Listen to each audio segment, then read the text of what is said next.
Intel CPU sockets. So guys, enumerate ko ang mga Intel sockets from oldest papunta sa latest. Same din sa AMD CPU na ginawa ko. So we have LG A775. Ito mga Core 2 Duo and then Core 2 Quad.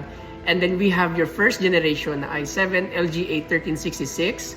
And then we have after that LG A1150, 1155 and 1156 para to sa mga 4th and 5th generation ng mga Intel processors. And then you have your LG A1151 used for mga 6th generation, 7th, 8th, 9 mga Intel Core processors.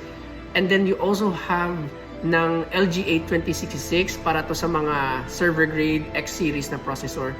And then you have your current LG A1200 or 1200 pero para to sa mga 10th and 11th generation Intel Core processor. Peace.